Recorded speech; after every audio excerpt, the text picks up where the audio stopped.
दौर क्या ही खत्म हुआ बचपन का। जिम्मेदारियों ने तो जैसे आंखों से नींदें ही चुरा ली है। सारी रात छत को निहारते मानो एक उम्र अब यूं ही बिता ली है।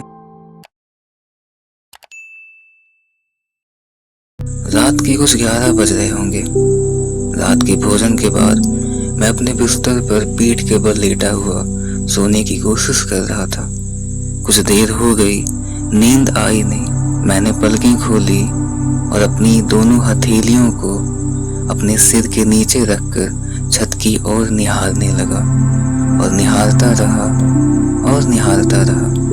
मुझे इस बात का एहसास तक नहीं हुआ कि मैं छत को घूरे जा रहा था, क्योंकि मेरी चेतना तो पूरी तरह से मेरे मन में सागर की विशाल लहरों सी उठ रही विचारों पर थी, जो मेरे मन को सुकून के किनारे से खींचकर व्याकुलता की गहराइयों में धकेल रही थी। उन विचारों से मुक्त होने के लिए मैंने बाईं ओर करवट ली और खिड़की की ओर देखने लगा, जहाँ खिड़की के बाहर गिने चुने पेड़, जिनकी पत्तियां हवा के स्पर्श से मदहोश होकर अंगड़ाइयां ले रही थी, और कुछ घर जिनके एक दो बल्ब छोड़ बाकी सब बुझ चुके थे।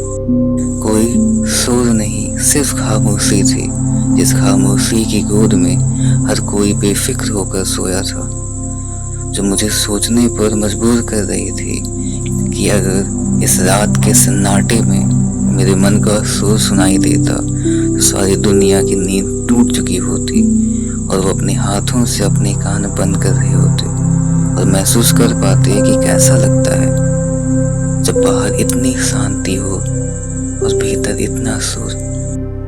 फिर जब बार बार करवटें बदलने पर भी नींद नहीं आई तो मन और भी व्याकुल होता चला गया। फिर अंत में मैंने अपने तकिए के नीचे से अपना फोन निकाला, ताकि कुछ देर के लिए सही पर कम से कम उन ख्यालों से छुटकारा मिल सके।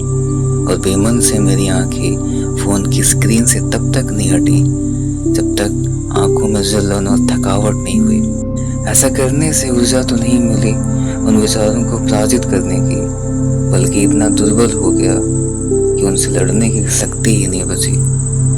अब ऐसा कहना भी गलत होगा कि नींद आई ही नहीं, आई, बिल्कुल आई, मगर एक मशक्कत के बाद। और फिर ऐसा लगा जैसे वो हासिल कर लिया हो जिसकी हमेशा से चाहत थी, जरूरत थी